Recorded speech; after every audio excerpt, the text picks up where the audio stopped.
সাধু তখন ঘুমিয়ে পড়েছে। সাধুর ঘুম কিন্তু ছিল বড়ই অদ্ভুত। সে ধ্যানমগ্ন অবস্থায় একভাবে বসে থাকতে পারত। তাকে দেখে কখনোই মনে হতো না সে ঘুমিয়ে পড়েছে, অথচ আমি স্পষ্ট জানতাম সে ঘুমাচ্ছে। সেই সময় তো চোখের সামনে গিয়ে বসলেও তার মধ্যে কোনো পরিবর্তন দেখা যেত না। তবে সাধু যখন ধ্যানে বসত তখন তার সেই মূর্তি ছিল একটু আলাদা, আর যখন বসে বসে ঘুমাতো সেই মূর্তি ছিল আলাদা। চতুর্দিকে তাকিয়ে দেখে চলেছি, এমন সময় পেছনের দিকের গভীর জঙ্গলের মধ্যে একটা খসখস শব্দ হলো। যেন মনে হলো কেউ একজন এই দিকেই হাঁটতে হাঁটতে এগিয়ে আসছে। অবাক হয়ে গেলাম, এত রাতে কে হাঁটতে হাঁটতে এই দিকে আসবে? তাছাড়া এই গভীর জঙ্গলের মধ্যে তো অন্য কারোর আসার কথা নয়। পেছন দিকে ঘুরতেই কিন্তু অন্ধকারের মধ্যেও চাঁদের অল্প আলোটুকু চোখে পড়ল, আর তাতেই মনে হলো সামনের জঙ্গলে যেন একটা হাওয়া বইছে। জঙ্গলের মাথাটা কাঁপছে আর মাঝে মাঝে খসখস শব্দ হচ্ছে। এদিক ওদিক তাকিয়ে কিন্তু কোথাও তেমন দৃশ্য দেখতে পেলাম না। বড় অদ্ভুত ব্যাপার, সামনের ওই একটা মাত্র জঙ্গল শুধু কেঁপে চলেছে, বাকি জঙ্গলটা আগের মতোই আছে। সাধু বাবা, আমাদের আশেপাশে কিন্তু কিছু একটা হচ্ছে। আপনি কি সত্যি ঘুমাচ্ছেন? সাধু বাবা সত্যি ঘুমিয়েছিল, না হলে এই কথায় সে জেগে উঠত। আমি গাছের তলা থেকে উঠে দাঁড়ালাম। সেটা একটা অশ্বত্থ গাছ, তার কয়েকটা ডাল এদিক ওদিক নেমে এসেছে। তাকিয়ে দেখলাম সেই জঙ্গলের দিকে। মনের মধ্যে এত অদ্ভুত ভাবনা চলতে লাগলো, কিন্তু এতদিন ধরে আমরাই জঙ্গলের মধ্যে রয়েছি, কোথাও কেউ নেই।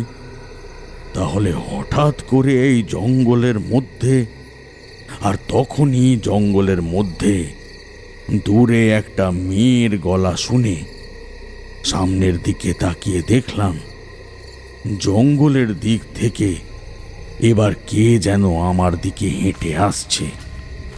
তার সঙ্গে একটা অদ্ভুত মেয়েলি গলায় হাসতে হাসতে কেউ বলছে, কে জেগে আছে এখানে? আমি জেগে আছি, কিন্তু তুমি কে? আর এই জঙ্গলের মধ্যে তুমি এখানে এলে কি করে?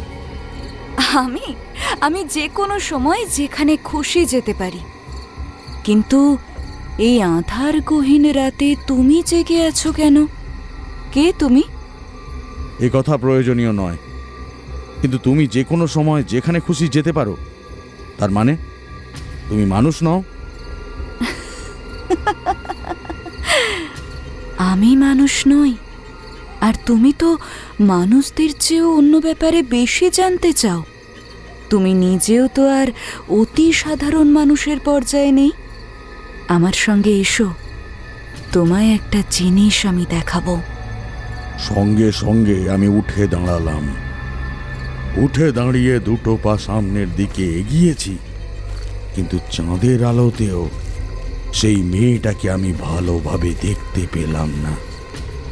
একটা মেয়ের শরীরের অবয়ব যে আমার সামনে হেঁটে হেঁটে যাচ্ছে এইটুকু বুঝতে পারছি, তবে তার বেশি কিছুই নয়। মেয়েটির মন ভোলানো হাসি, আর তার সঙ্গে একটা কস্তুরী মেশানো বিজাতীয় গন্ধ আমার নাকে এসে লাগছে। চারপাশের চাঁদের আলোটা যেন আরো বেড়ে উঠেছে এই মুহূর্তের জন্য। জ্যোৎস্না আলোকিত এই গভীর রাতের জঙ্গলের মধ্যে এক অদ্ভুত মায়ার বিস্তার হয়েছিল যেন, আর মায়ার টানে আমি হেঁটে চলেছি সামনের দিকে। মাঝে মাঝে আমার দিকে সে এক অদৃশ্য হাত বাড়িয়ে দিয়ে যেন ডাকছে, এসো, আমার সঙ্গে এসো। আমিও তার সঙ্গে হাঁটতে হাঁটতে পথ চলেছি। জঙ্গলের মধ্যে গিয়ে যে কোন দিকে যাচ্ছিলাম তার কোনো কিছুই ভালোভাবে মনে নেই। আমি শুধু তাকিয়েছিলাম সেই নারী অবয়বের দিকে। তার মুখ দেখার জন্য মনের মধ্যে একটা তীব্র কৌতূহল যেন উপভোগ করছিলাম। কখন যে আমি দাঁড়িয়ে পড়েছি সে কথা মনে নেই। হঠাৎ করে একটা অদ্ভুত হাসির শব্দ শুনে সামনের দিকে তাকিয়ে দেখি সে এক অদ্ভুত দৃশ্য। আমার সামনের জঙ্গলের মাত্র কয়েক হাত দূরে একটা অদ্ভুত কালো ছায়া মতো যেন দাঁড়িয়ে আছে। কি বিশাল তার শরীর, দুটো হাত দুপাশে ছড়িয়ে কালো সেই শরীর অদ্ভুতভাবে হাসছে। এটা কোনো মেয়ের হাসি হতে পারে না, কোনো মানুষের হাসিও হতে পারে না। আমি এবার কিন্তু বেশ চমকে উঠলাম। এ কার পিছু পিছু আমি জঙ্গলের ভেতরে অজানা পথে এসে পড়েছি? ওটা কে? তাহলে কি ওই মেয়েটির ছদ্মবেশে কেউ আমায় এখানে টেনে এনেছে? কিন্তু এত বড় ক্ষমতা কার? ওই ছায়াটার দিকে তাকাতেও এখন কেমন যেন গোটা শরীর শিরশির করে উঠছিল। ছায়াটা কিন্তু আমার দিকে এগিয়ে আসছে, তার সঙ্গে এমন একটা হাওয়ার শব্দ, একটা অদ্ভুত বিকট গন্ধে চারপাশটা ভরে গেছে, যেন একসাথে অনেকগুলো কাক ডেকে উঠেছে। এমন একটা অদ্ভুত শব্দ করে সেই ছায়া আমার দিকে এগিয়ে আসতে চলেছে। এমন সময় আমার পেছন থেকে চেনা গলায় কেউ বলে উঠল, খবরদার ওকে স্পর্শ করবি না।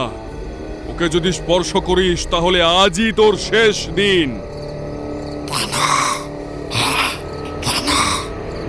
আমি এখানে ওকে টেনে এনেছি। আজ রাতে আমি ওকে মারবই। আমার ডাকে এখানে যে আসে তাকে আমি কখনো ছাড়ি না। তুই সরে যা, সরে যা, আমাদের মাঝখান থেকে সরে যা। সাধু ততক্ষণে হাঁটতে হাঁটতে আমার একদম সামনে এসে দাঁড়িয়েছে। আমার মাথার ভেতর কেমন ঝিমঝিম করছিল। তাড়াতাড়ি আমি জঙ্গলের মধ্যে একপাশে ধপ করে বসে পড়লাম। সাধু আমার সামনে দাঁড়িয়ে রইলেও পাহাড়ের মতো সেই কালো ছায়া এগিয়ে আসতে লাগলো। সাধুর দিকে দেখলাম, সাধু ডান হাত উপরের দিকে তুলে কি যেন একটা মন্ত্র বিড়বিড় করে চলেছে। সেই মন্ত্র আমি কখনো শুনিনি। তারপর বাকিটুকু দেখার আগেই চোখের সামনেটা কেমন যেন ঝাপসা হয়ে এলো। সেই মুহূর্তে দেখতে পেয়েছিলাম সেই কালো ছায়াটা খণ্ড বিখণ্ড হয়ে কালো কুচকুচে কতগুলো পাখির মতো এসে যেন তারা একসাথে ঝাঁপিয়ে পড়ছে সাধুর উপরে। সাধু দুটো হাত ততক্ষণে আকাশের দিকে তুলে গম্ভীর স্বরে মন্ত্র পড়ে চলেছে। এক সময় মেঘবিহীন আকাশের এক প্রান্ত থেকে একবার বিদ্যুৎ চমকে উঠল, আর সেই বিদ্যুতের আলো এসে পড়ল আমাদের থেকে মাত্র কয়েক হাত দূরে। ওই বিদ্যুতের আলোতেই চোখে ধাঁধা লেগে গিয়েছিল। তারপরেই জ্ঞান হারালাম। ঠাকুরমশাই, শুনেছি আমাদের জগতের সাথে আরও একটা জগৎ আছে। সে কথা তো আপনি নিজেই বলেছেন। সেখানে যেমন ভূতে থাকে, তেমন তন্ত্রমতে নাকি অনেক ধরনের অদ্ভুত কিছু প্রাণী থাকে। তাছাড়া আপনি যে মধুসুন্দরী দেবীর কথা আমাদের বলেছেন, সেই দেবীও তো আসলে সেই জগৎ থেকেই এসেছিল। সেই জগতের সঙ্গে সরাসরি কখনো আপনার সাক্ষাৎ হয়েছে? মানে আমি বলতে চাইছি, এমন কখনো হয়েছে যে সেই জগৎ এবং এই জগৎ আপনার সামনে একসাথে হয়ে গেছে? বড় একটা কঠিন প্রশ্ন আমাকে করে বসেছ। আসলে প্রথমত, সেই জগৎ আর এই জগতের সঙ্গে যদি কখনো মেলবন্ধন তৈরি হয়, তাহলে সেটা বোঝা সম্ভব নয়। এ তো আর কোনো দরজা নয় যে সেই দরজা খুলে দিলে দেখা যাবে এক পাশে অন্য জগৎ রয়েছে আর অন্য পাশে অন্য জগৎ। আসলে দুটো জগতের মধ্যে মাঝে মাঝে হঠাৎ করে স্থান পরিবর্তনের জন্য যোগাযোগ তৈরি হয়ে যায়। তখন ওই জগৎ থেকে অনেকেই এখানে চলে আসে। তবে এই যোগাযোগ কিন্তু অহেতুক হয় না। তন্ত্রক্রিয়া কিংবা কোনো স্থানের মাহাত্ম্য কোনো বিশেষ কারণে বদলে গেলে তখন হয়। আর সে কাজ যে হয়েছে তা কিন্তু এত সহজে বোঝা যায় না। তার মানে আপনি বলতে চাইছেন, যদি আমরা কোনোভাবে সেই জগতের সঙ্গে যোগাযোগ করতেও পারি, সেটা আমরা বুঝতে পারবো না? সেটা বোঝা খুব একটা সহজ ব্যাপার নয়। তাছাড়া সেই জগতে শুধু ভূত, প্রেত এবং ভালো উচ্চ স্তরের আত্মারা ছাড়াও আরও অনেক নিম্ন স্তরের এমন অনেক আত্মা রয়েছে যাদের কথা শুধু তোমরা কেন, আমি নিজেও জানি না। তাদের অনেক ক্ষমতা। আমি একবার গ্রামের অনেক মানুষের ক্ষতি এমন এক আত্মার দ্বারা হতে দেখেছি। তাহলে সে কথাই বলুন, সে গ্রামের কথাই বলুন। সে গ্রামের কথা বলতে গেলে আরো অনেক কিছু বলতে হয়। প্রথম থেকে না বললে সে সমস্ত কথা তোমরা বুঝতে পারবে না। সিগারেটটা শেষ করে নিয়ে সিগারেটের অবশিষ্ট অংশটা সামনে রাখা নারকেলের মালায় ফেলে দিয়ে ঠাকুরমশাই বলতে শুরু করলেন। সেবার ঘুরতে ঘুরতে গিয়ে পড়েছিলাম উত্তরের দিকে। সেখানে একবার এক জঙ্গলের কাছে গিয়ে দাঁড়িয়ে ভাবছি কি করা যায়। আজকের জন্যে বিশ্রাম নেব নাকি আশেপাশের সামনের দিকে আবার হাঁটতে শুরু করব। এসব কথা ভাবতে ভাবতে একটা গাছের তলায় বসেছি। গাছের তলায় আমার থেকে বেশ খানিকটা দূরে একটা কুকুর শুয়েছিল। কুকুরটা রোগাটে। সে আমার থেকে কয়েক পা দূরে চুপ করে দাঁড়িয়ে রইল কিছুক্ষণ, যেন নতুন একটা লোক দেখে আমায় পর্যবেক্ষণ করল। তারপর কিছু না বলে হাঁটতে হাঁটতে চলে গেল নিজের পথে। দেখে বড় অবাক লাগলো। তারও নিজের পথ রয়েছে, তার জীবনেও নিজের একটা লক্ষ্য রয়েছে হয়তো। সে এখন হাঁটতে হাঁটতে গ্রামের ভিতরে গিয়ে কোথাও একটা আশ্রয় নেবে। কিন্তু আমি কি করছি এখানে বলে রাখি, যে সময়ের কথা আমি বলছি তখন আমার জীবনে প্রথম দিক। সবে মাতু পাগলির সঙ্গে আমার দেখা হয়েছে। তখন আমার কাছে সামান্য কোনো ক্ষমতা ছিল না। যদিও জীবনে বেশি কিছু অর্জন করতে পারিনি, তবে যেটুকু অর্জন করেছিলাম তখন সেটুকুও ছিল না। গাছের তলায় একাই বসে রইলাম। কুকুরটার চলে যাওয়া দেখার পর মনের ভেতরে কেমন যেন অদ্ভুত একটা অনুতাপ হলো। বাড়িতে আমার মা বাবা সবাইকে ছেড়ে আমি একাই গ্রামের পথে পথে ঘুরে বেড়াচ্ছি। কিসের টানে? শুধু তন্ত্র শিক্ষা করব বলে? শুধু অজানাকে জানব সেই কারণে? এর পেছনে আরো অন্য কিছু আছে। আমি যা করছি তা আসলে সত্যি ঠিক? এসব কথা মনে মনে চুপ করে ভেবে চলেছি। এমন সময় একটা গলা শুনতে পেলাম। কে যেন বলে উঠল, গোটা পৃথিবীটাই যে মহামায়া, তার মধ্যে এই মুহূর্তে যদি তুমি জড়িয়ে পড়ো তাতে তো আপত্তি নেই। এতে যারা জড়িয়ে পড়তে পেরেছে তারা কিন্তু আসলেই জীবন খুঁজে পেয়েছে। কথাটা শুনে উল্টো দিকে তাকালাম। আমার ডান দিকে পথের এক পাশে কখন যে একটা লোক এসে দাঁড়িয়েছে আমি বুঝতেই পারিনি। সন্ধে হয়ে এসেছিল, তবুও তাকে বেশ ভালোভাবে দেখতে পেলাম। মাথায় লম্বা চুলের জটা, গোটা শরীরের পোশাক আশাক কেমন যেন একটু ময়লাটে আর বিক্ষিপ্ত। তার শরীর থেকে ভেসে আসছে একটা দুর্গন্ধ, আর ভালোভাবে কিছুই লক্ষ্য করতে পারলাম না। তবে লোকটা বেশ লম্বা। কিন্তু এই মোহর জন্যই তো আমি সংসার ছেড়ে বেরিয়ে চলে এসেছি। সেটা কি ভালো কাজ হয়েছে? সংসারের মোহ সে হলো এক মায়া, আর এই মোহর মধ্যে যেটা জানতে পারবে তা হলো চরম সত্যি। কথাটা বেশ অদ্ভুত লাগলো। তখন আমি বুঝতে পারিনি যে এই লোকটি আসলে একজন সাধক। তার চুল এবং অবয়ব দেখে সামান্য মনে হয়েছিল আমার। একদম সামনে আসতেই দেখতে পেলাম তার গলার উপর একটা লাল রঙের কাপড় জড়িয়ে রাখা, পরনেও লাল কাপড়।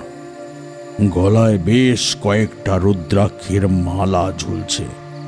তার হাতে একটা লম্বা বাঁকানো লাঠি দেখে আর বুঝতে অসুবিধে হলো না যে সে নিজেও সাধক। হাত জোর করে বললাম, সাধু বাবা, আপনি একজন সাধক, আমায় আপনার শিষ্য করে নিন। কিন্তু তোমায় শিষ্য করে নেওয়ার ক্ষমতা যে আমার নেই। আমি অতি সাধারণ একজন সাধক, আমার তেমন কিছুই নেই। তবে তোমার কিন্তু অনেক কিছু আছে, সেসব সময় হলেই হবে। এখনো তোমার সময় হয়নি। তুমি যাবে কোথায়? এখনো কোথাও যাওয়ার কথা ভাবিনি সাধু বাবা, এখানে বিশ্রাম করছিলাম। ইচ্ছে ছিল তেমনভাবে গ্রামের দিকে যাব, কিন্তু আপনার দেখা যখন পেয়েছি আমি আপনার সঙ্গে যেতে চাই। আমার সাথে যাবে? কিন্তু আমার সাথে গেলে যে জঙ্গলের ভেতরে থাকতে হবে। তাছাড়া এই সময়টা ভালো নয়। এই সময়ে জঙ্গলের ভেতরে একটা ব্যাপার ঘটেছে। তুমি ভয় পাবে না তো? তোমার তো এখনো দেখা হয়নি। ভয় পাবো না, আপনার সঙ্গে থাকবো, আপনার সঙ্গে সমস্ত কিছু দেখব। জঙ্গলের মধ্যে কি আপনি কোনো তন্ত্র সাধনা করছেন? ঠিক কোনো সাধনা নয়, অন্য একটা ব্যাপার। বেশ, তুমি যখন আমার সঙ্গে যেতে চাও তাহলে চলো। সাধুর সঙ্গে হাঁটতে লাগলাম। সাধু গ্রামের সেই শেষের প্রান্ত ছেড়ে গ্রামের পথ ছেড়ে নামলো জমির দিকে। ততক্ষণে আরো অন্ধকার নেমেছে। দুপাশে কালো কালো উঁচু জমির প্রান্তর, আর জঙ্গল ছাড়া আর কিছুই দেখা যায় না। বহু দূরে যেন আকাশটাকেও কালচে বলে মনে হয়। আকাশে মেঘ জমেছে। চাঁদের আলো এখনো নিজেকে মেলে ধরতে পারেনি পুরোপুরিভাবে। ঠান্ডা হাওয়া মাঝে মাঝে শিরশির করে এসে গায়ে লাগছে। সাধুর পেছনে আমি হেঁটে চলেছি। সাধু কিন্তু চুপ করে হাঁটছে, একটা কথাও বলছে না। আমিও হাঁটছি, আমার বড় খিদে পেয়েছে। তবে সে কথা তো আর মুখে বলা যায় না। সাধুর সঙ্গে হাঁটতে হাঁটতে প্রথম আমরা একটা ছোট্ট জঙ্গলের মধ্যে প্রবেশ করলাম। তারপর হাঁটতে হাঁটতে বুঝতে পারলাম জঙ্গল গভীর হতে শুরু করেছে। হাঁটতে হাঁটতে ভেতরের দিকে ঢুকলাম। আমাদের গ্রামের সেই পূবের জঙ্গলের কথা মনে পড়ে গেল। মাথার উপরে জঙ্গল, তার তলা দিয়ে আমরা ভেতরে ঢুকে চলেছি। ঠিক তেমনটাই মনে হতে লাগলো। সাধু বলল, তোমার এই পথে প্রবেশ করতে বড় কষ্ট হচ্ছে, তাই না? বুঝতে পারছি, কিন্তু কিছুই করার নেই। আর একটু হেঁটে আসো, তাহলে বুঝতে পারবে কেন আমি স্থানে থাকি। সাধুর সঙ্গে হাঁটতে হাঁটতে আরো অনেকটা ভেতরের দিকে গেলাম। আর তারপরে কিন্তু জঙ্গল শেষ হয়ে একটা ফাঁকা মতো জায়গা। তার ঠিক মাঝখানে একটা বড় অশ্বত্থ গাছ। প্রথমে অন্ধকারে গাছটা চিনতে পারিনি, পরে সাধুই বলে দিয়েছিল। চারপাশে গোল ফাঁকা খানিকটা জায়গা, সেখানে বেশ কিছু পুজোর এবং সাধনার উপকরণ এদিক ওদিক ছড়িয়ে পড়ে রয়েছে। একটা মাথা গোঁজার মতো জায়গা নেই। গাছের তলায় পাতা ছড়িয়ে সেখানে বসার ব্যবস্থা হয়েছে। সাধু বাবা আমার দিকে তাকিয়ে বললেন, তোমার বড় খিদে পেয়েছে, বুঝতে পেরেছি। দুদিন আগে গ্রাম থেকে দুটো কলা আর একটা পেয়ারা এনেছিলাম, দেখো ওইখানে আছে। সাধু বাবা কথাটা বললেও সে নিজে এসে আমায় কিন্তু কলা আর পেয়ারা দিল। খাওয়া দাওয়া করছি, সাধু কোথায় যেন চলে গেল কিছুক্ষণের জন্য। আবার এসে আমার পাশে বসে বলল, তুমি এখানে একা থাকতে ভয় পাবে না তো? কেন সাধু বাবা, এখানে ভয় পাবার মতো কি আছে? আর আপনি তো এখানে আছেন, তাহলে? তেমন কোনো ব্যাপার নয়। আসলে এই জঙ্গল ভালো নয়। তুমি জঙ্গলটাকে বাইরে থেকে যেমন দেখতে পাচ্ছ, এই জঙ্গল তেমন নয়। সেই কারণেই আমি এখানে আশ্রয় নিয়েছি একটি বিশেষ কাজে। সে কথা তুমি পরে বুঝতে পারবে। বুঝতে পারবো? যদি বুঝতে না পারি সাধু বাবা? সাধু বাবা সামান্য হাসলেন। চাঁদের আলো ততক্ষণে ফুটে উঠেছিল, মেঘ কেটে এসেছিল সামান্য। সেই চাঁদের আলোয় তার মুখ আমি দেখতে পেলাম। এক মুখ ভর্তি দাড়ি গোঁফ, মাথার চুল জটা হয়ে উপরের দিকে উঠেছে, মুখে একটা রুক্ষ ভাব, কপালের কাছে একটা কাটা দাগ। সাধু আমার দিকে একভাবে তাকিয়ে রইল কিছুক্ষণ, তারপর বলল, বেশ, তাহলে তোমায় আজ রাতে একটা জিনিস দেখাবো। অবাক হয়ে বেশ কিছুক্ষণ অপেক্ষা করলাম, কিন্তু সাধু আর কিছু বলল না। কি বললেন? ওই সাধু জঙ্গলের মধ্যে কোনো এক সাধনা করার জন্য সেখানে থাকে? পুজোর উপকরণ আরও অনেক কিছুই আপনি দেখতে পেয়েছিলেন। কিসের সাধনা করছিল সেই সাধু? সে সাধনা করে চলেছিল তন্ত্রের। সেই তন্ত্রের কথা আমি তখনও পর্যন্ত শুনতে পাইনি। এখন সেটা আমি জানি, কিন্তু সে তন্ত্রের কথা আমি পরে আরো ভালোভাবে জেনেছিলাম। সেই তন্ত্রের নাম ছিল মোহিনী তন্ত্র। তোমরা যে কথা প্রথমে বললে, আমাদের জগতের সঙ্গে অন্য জগতের যে সম্পর্ক রয়েছে, সেই সম্পর্ক ওই মোহিনীদের সাথেও আছে। মোহিনীদের সম্প্রদায় সেই জগতে থাকে। তারা মাঝে মাঝে সেখান থেকে আসে। এই মোহিনীকে সাধনায় তুষ্ট করতে পারলে তার কাছ থেকে অনেক ক্ষমতা লাভ করা যায়। মোহিনী তন্ত্র? মোহিনী তন্ত্রের মাঝে আরও অনেক তন্ত্র রয়েছে। এই তন্ত্রের মাঝে 1 কোটি কঠিন তন্ত্রের সাধনা করেছিল তখন সেই সাধু। সে আমায় শুধু মোহিনী তন্ত্রের কথাই বলেছিল। সে কথা বলতে বলতেই আবার সেদিনের সন্ধে পেরিয়ে রাত হলো। সাধু বাবা কিন্তু দেখলাম সন্ধ্যের সময় গাছ তলায় হেলান দিয়ে ঘুমিয়ে পড়ল কিছুক্ষণের মধ্যে। একটু পরেই তার কোনো সাড়া পাওয়া গেল না। আমি অবাক হয়ে গেলাম। সাধু সাধনা করে চলেছে, অথচ এইভাবে সে সন্ধে হলে ঘুমিয়ে পড়ে। এটা কিন্তু আমার ভালো লাগলো না। আমি উঠে দাঁড়িয়ে এদিক ওদিক ঘুরে বেড়াতে লাগলাম। এভাবেই রাতের অনেকটা সময় কেটে গেল। তারপর আবার গাছের তলায় এসে বসলাম। শরীর ক্লান্ত ছিল। সারাদিনের ঘোরাঘুরি, তার উপর ঠান্ডা বাতাস চোখ জুড়িয়ে আসতে লাগলো। একটু পরেই কাঁধের কাছে একটু ধাক্কা অনুভব করে ধড়ফড় করে উঠে বসলাম। প্রথমে কিছুই বুঝতে পারলাম না। ঘুম থেকে ওঠার পরে যেমনটা হয় ঠিক তেমনটাই মনে হলো।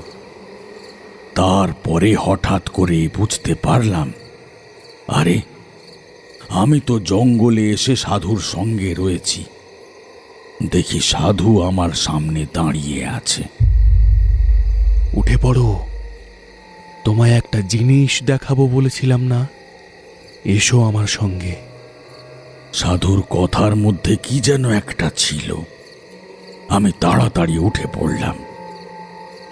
একভাবে মাটির উপর হেলান দিয়ে বসে থাকায় কাপড়টা পেছনের দিকে সামান্য ভিজে এসেছিল। জঙ্গলের ভেতরটা এত ঠান্ডা হয়ে গেল কখন।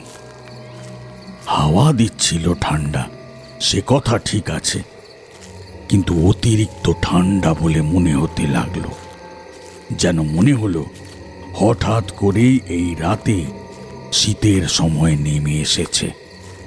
শীতের সময় ঘর থেকে বাইরে বেরোলে যেমন মনে হয় তেমনটাই মনে হতে লাগলো।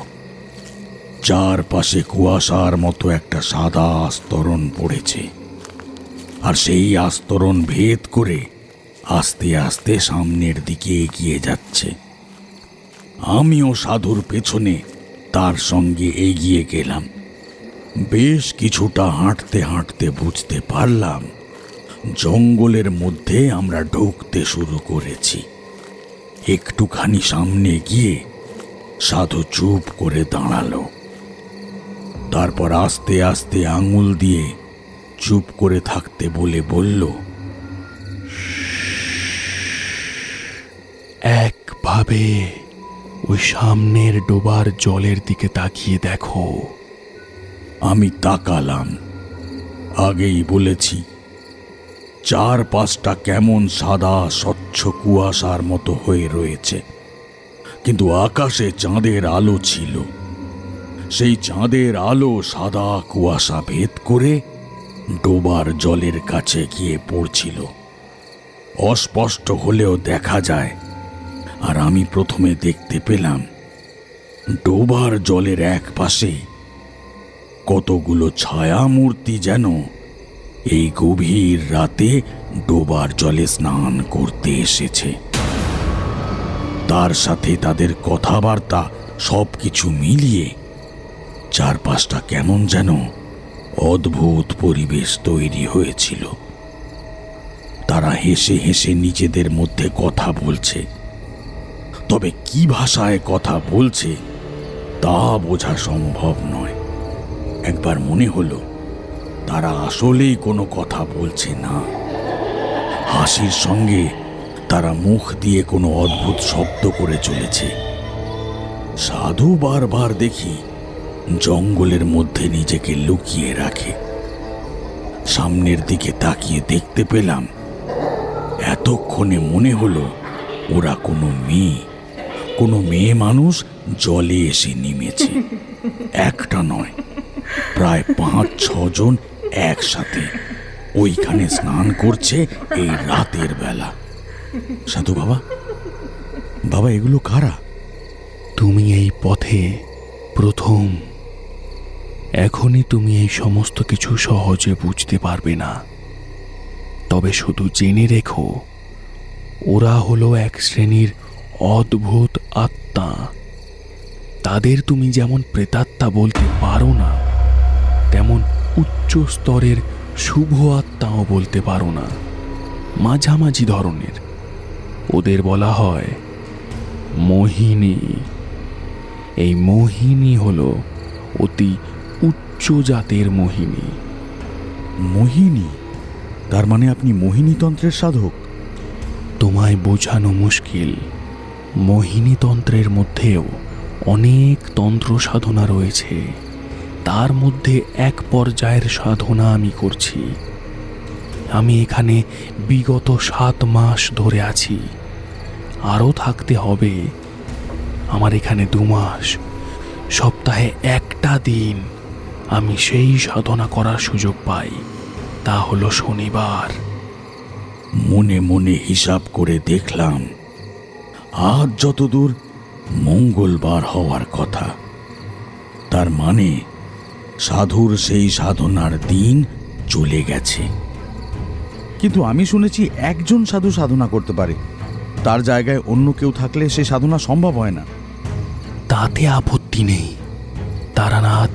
2 দিন পর আবার তোমার একটা ব্যবস্থা আমি করে দেব। অন্তত একটা দিনের জন্য তোমার ব্যবস্থা আমায় করতেই হবে। তারপরে আবার তুমি আমার সঙ্গে থাকবে। এই একটা মাস তুমি আমার সঙ্গে থাকবে। আমি সামনের দিকে তাকিয়ে দিঘির জলে সেই মোহিনীদের অস্পষ্ট অবয়ব দেখে চলেছি। চাঁদের আলো জলে এসে পড়ে প্রতিফলিত হচ্ছে চারপাশে, কিন্তু সাদা কুয়াশার জন্য ভালোভাবে কিছুই দেখা যায় না। এক সময় সাধু বলে উঠলেন, চলে এসো ঠাকুর মশাই, আর এখানে থাকা যাবে না। এবার ওরা এখান থেকে চলে যাবে। সাধুর কথার মধ্যে কি যেন একটা ছিল, আমি তার কথা অগ্রাহ্য করতে পারলাম না। ধীরে ধীরে জঙ্গলের পথে আবার ফিরে এলাম। সাধুর সেই আস্তানা অশ্বত্থ গাছের তলায়। সাধু অনেক কিছু বারণ করত, বিশেষ করে সন্ধ্যের পর এই অশ্বত্থ গাছের চারপাশে যেটুকু জায়গা পরিষ্কার, সেই স্থানের বাইরে জঙ্গলের মধ্যে যেতে বারণ করত। দিনের বেলায় আমরা দুজন কিন্তু হাঁটতে হাঁটতে জঙ্গল পেরিয়ে গ্রামে গিয়ে পৌঁছতাম। গ্রামের লোকেরা বোধহয় সাধুকে চিনত। 2-1টা বাড়িতে গেলেই সাধুর জন্যে তারা খাবারের ব্যবস্থা করে দিত। তার সঙ্গে আমি থাকায় দিনের বেলা গ্রামে অন্য কারোর বাড়িতে আহার জুটে যেত। তাছাড়া আসার সময় ফল মূল এটা ওটা সাধুকে গ্রামের লোকেরা জোর করে দিয়ে দিত। সাধু কিন্তু বেশ কিছু ক্ষমতা জানত। তেমনি একটা দিনের কথা বলি। একদিন দুপুরের দিকে এক গৃহস্থ বাড়িতে গিয়েছি। কি ব্যাপার বলো তো হরিহর, তোমার মুখ এমন কেন? তোমার কোনো একটা বিপদ হয়েছে তোমার কপালে স্পষ্ট দেখতে পাচ্ছি। তোমার পরিবারের কারোর কোনো বিপদ আসন্ন। যার বাড়িতে আমরা গিয়েছিলাম তার নাম হরিহর। এবার সাধুর পায়ের কাছে সে লুটিয়ে পড়ল। সাধু বাবা, আপনাকে আর কি বলি, বেশ কয়েকদিন ধরে ছেলেটার খুব জ্বর। এই গ্রামে তো ভালো কবিরাজ নেই। পাশের গ্রামে আমার শ্বশুর বাড়িতে বউকে আর ছেলেটাকে পাঠিয়েছি। সেখানে কবিরাজ যদি কোনো ব্যবস্থা করতে পারে। আজ 3 দিন হলো ও সেখানে রয়েছে। প্রতিদিন সকালে আমাদের গ্রামের একজন ওইদিকে যায়, তার কাছ থেকে খোঁজ খবর আনে। আর সে খবর দিয়েছে অবস্থা ভালো নয়। আচ্ছা, তোমার ছেলে কোন ঘরে ঘুমোয় রাতে? মানে তার মাথাটা কোন দিকে থাকে বিছানায়? হরিহর আমাদের ঘরে নিয়ে গেল। ঘরের ভেতরে একটা বিছানা দেখিয়ে বলল, সেখানে তার ছেলে আর তার বউ ঘুমায়। ছেলের বয়স এখন 17। সাধু সেদিকে তাকিয়ে দেখলেন, তারপরে বিছানার চারপাশে ঘুরে বিছানার উপরে কয়েকবার হাত বোলালেন। কি ভাবলেন তা আমি নিজেও জানি না। তারপর বললেন, কাল সকালে আমি আবার আসবো হরিহর। আমার জন্যে কাল খাওয়ার ব্যবস্থা করতে হবে না, তবে কাল সকাল সকাল তোমার ছেলেকে বাড়িতে আনিয়ে রেখো, তাকে আমি দেখব। সেদিন সাধুর সঙ্গে ফিরে এলাম। পরদিন সকালে আবার সেই বাড়িতে গিয়ে দেখি হরিহর তার বউ এবং তার ছেলেকে নিয়ে এসেছে। ছেলেটার গোটা শরীর কেমন যেন ঝিমিয়ে পড়েছে। দুটো চোখ প্রায় বন্ধ হয়ে থাকে। সাধু বাবা ছেলেটাকে নিয়ে ঘরের দাওয়ার ওপর শুইয়ে দিতে বলল। তারপরে সাধু বাবা এগিয়ে গেল তার দিকে। তার কপালের ঠিক মাঝখানে ডান হাত রাখল। তারপর চারপাশে সবাইকে সরে যেতে বলে বাঁ হাতটা অদ্ভুতভাবে বাতাসে ছড়িয়ে দিল। বেশ কিছুক্ষণ এভাবে চলতে চলতে দেখতে পেলাম সাধুর শরীর দুবার থরথর করে কেঁপে উঠল। তারপরে সাধু বলল, আর 2 দিন দেরি হলে ওকে আর বাঁচানো যেত না। যে জ্বর ওর হয়েছে সে অতি স্বাভাবিক জ্বর নয়। হরিহর এর পেছনে অনেক কিছু থাকতে পারে, তবে চিন্তা নেই। এখন বেশ কয়েকটা দিন ও স্বাভাবিক থাকবে। তবে তোমার বাড়ির বিছানায় শোয়ার অবস্থান পরিবর্তন করতে হবে। পূর্ব দিকে পা দিয়ে শোয়া যাবে না, পূর্ব দিকে রাখতে হবে মাথা। বিশেষ করে তোমার ছেলের ক্ষেত্রে এটা খেয়াল রেখো। আর তোমাদের উত্তর দিকের যে জানালাটা রয়েছে সেই জানালাটা ভালো নয়, ওটা বন্ধ করার ব্যবস্থা করো। আপনি কি করে জানলেন বাবা যে ওই জানলাটা ভালো নয়? আমার বাবা ওই জানলাটা তৈরি করিয়েছিল। পরে বাবা নিজেও ভেবেছিল যে ওই জানালাটা ভালো নয়, তাই ওটা সবসময় বন্ধ করে রাখত। আমিও সেটা করতাম। আসলে আসলে ঘরে আলো বাতাস না আসলে ভালো লাগে না, তাই খুলে রাখি। আমি ওই জায়গাটা পুরোপুরি বন্ধ করে দেওয়ার ব্যবস্থা করব।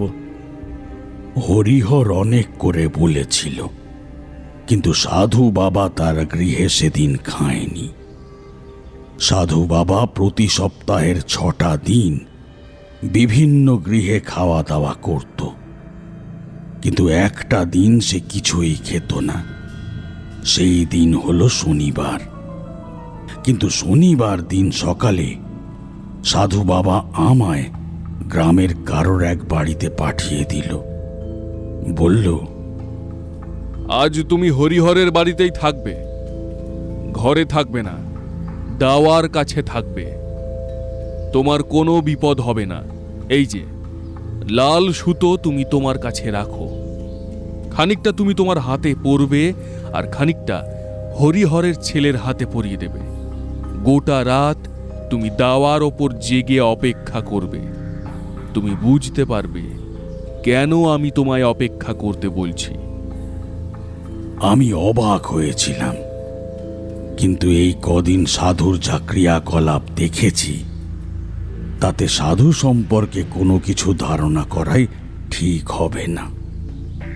সাধু যে এক উচ্চ স্তরের তান্ত্রিক তা বুঝতে অসুবিধে হয়নি, কাল সারা দিন ধরে সে যজ্ঞের প্রয়োজনীয় জিনিস জোগাড় করেছে। আমি তাকে সাহায্য করেছি, কিন্তু আজ সকালেই সে আমায় সেখান থেকে সরিয়ে দিতেই বুঝতে পারলাম আজকের গোটা দিন একাই থাকতে চায়। সাধু বাবা, আপনি যা চাইছেন আমি তা বুঝতে পারছি, কিন্তু হরিহরের বাড়িতেই থাকাটা কি আবশ্যক? আবশ্যক। তার বাড়িতে আজ রাতে আবার সে আসবে এবং সে এসে হরিহরের ছেলের ক্ষতি করার চেষ্টা করবে। কি কারণে সে ক্ষতি করতে চাইছে তা বুঝতে পারছি না, তবে ক্ষতি করার চেষ্টা করবে এটা বুঝতে পারছি। তাই তোমায় সেখানে আমি রাখতে চাইছি এই কারণে। তোমার কোনো ক্ষতি সে করতে পারবে না, তবুও সাবধান থাকা দরকার। তাই লাল সুতো তোমার হাতে বেঁধে রেখো এবং বাকিটুকু ওই ছেলেটির হাতে বেঁধে দিও। এত দিন ধরে সাধু বাবার কাছে অনেক কিছু শুনেছি, তবে কখনো তার কথা শুনে মনে হয়নি সে মিথ্যে কথা বলছে।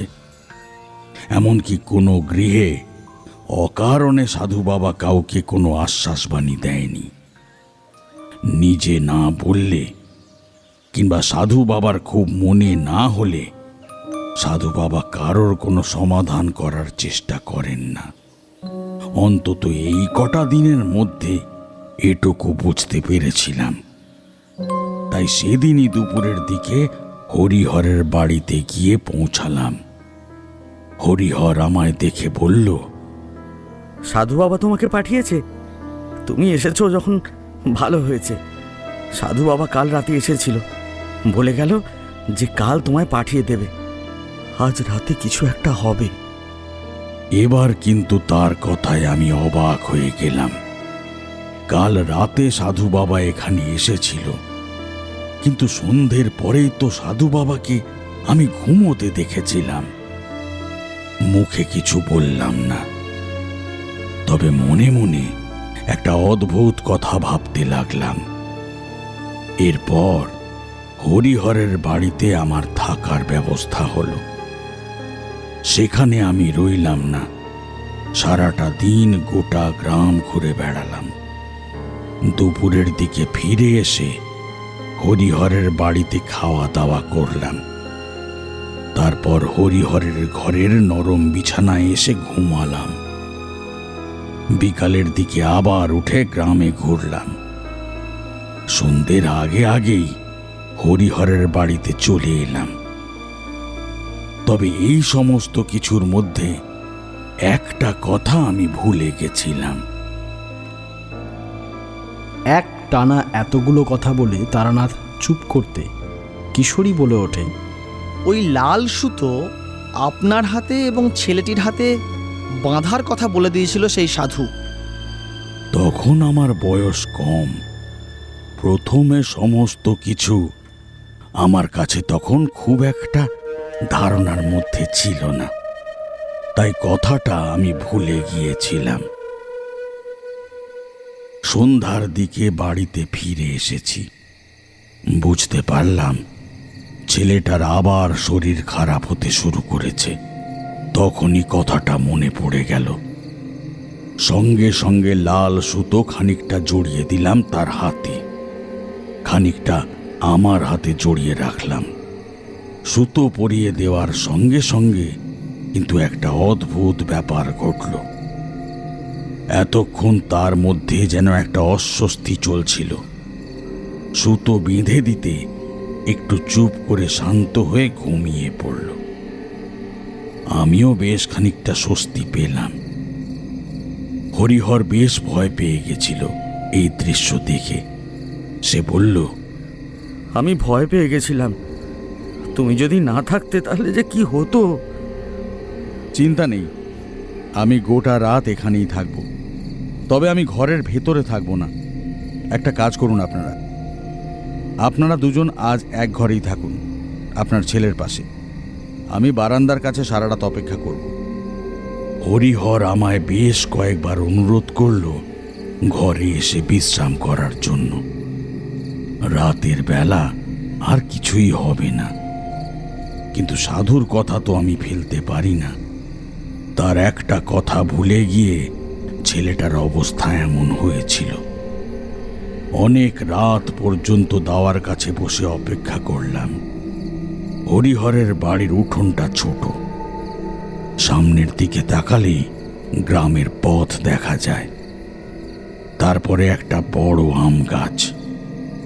সেই আম গাছের পাশ থেকে খানিকটা জমি এগিয়ে গেছে দূরের দিকে। সেই জমির শেষে একটা মস্ত শুকিয়ে যাওয়ার ডোবা, সেটা শূন্য হয়ে পড়ে আছে। সেদিকে তাকিয়ে একভাবে বসে রয়েছি।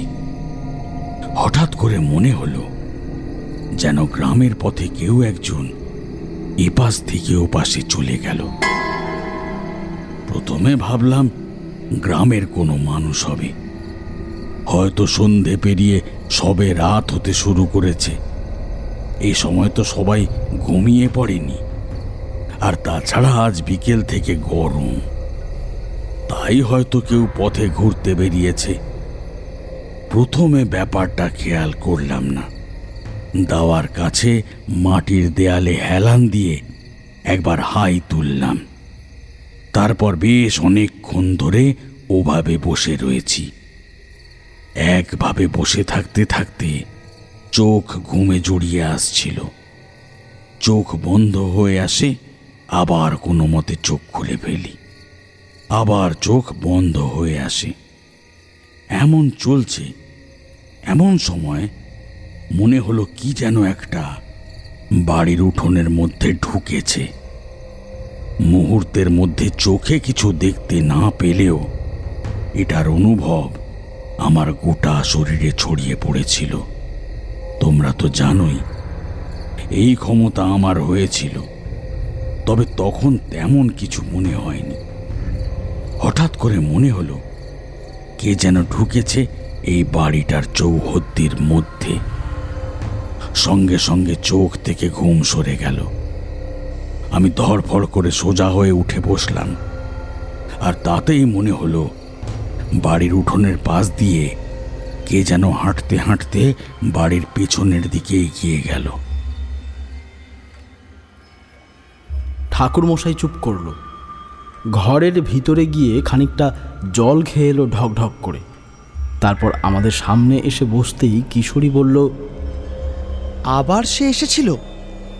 কিন্তু সে কে ছিল? আমি প্রথমে কিছু বুঝতে পারিনি। তারপর কি মনে হতে উঠে ঘরের পেছনের দিকে হাঁটতে লাগলাম। আর একটু এগিয়ে যেতেই একটা কর্কশ গলায় কেউ বলে উঠল, ওখানেই তারা বলছে পালাবি না, আর পালালে কিন্তু তোর বিপদ হয়ে যাবে। গলার স্বর আর কথাগুলো শুনে মুহূর্তের জন্য আমি থমকে দাঁড়ালাম। দেখতে পেলাম যে ঘরে হরিহর গোটা পরিবার নিয়ে ঘুমিয়েছে, সেই ঘরের উত্তরের জানালার কাছে এসে দাঁড়িয়েছে একটা ছায়া মূর্তি। জানালা খোলা হয়নি সে কথা আমি নিজে ভালোভাবে জানি, কিন্তু এখন সেই জানালাটা দেখলাম খোলা। ঘরের ভেতরে বোধহয় হ্যারিকেন জ্বলছিল। হ্যারিকেনের একটা হলদে আলো জানলা দিয়ে বাইরে এসে পড়েছে। এই আলোতে সেই ভয়ঙ্কর মূর্তির দিকে তাকিয়ে আমার বুকের ভেতর কেঁপে ওঠে। তার গোটা শরীর কালো কুচকুচে, তার দুটো চোখ লাল উজ্জ্বল, মুখটা অদ্ভুত ভয়ঙ্কর। সাদাটে মুখের চামড়া, নাক মুখ সমস্ত কিছু যেন কালো গহ্বর। সে কথা বললেই তার কথা ভেসে আসছে যেন বহু দূর থেকে।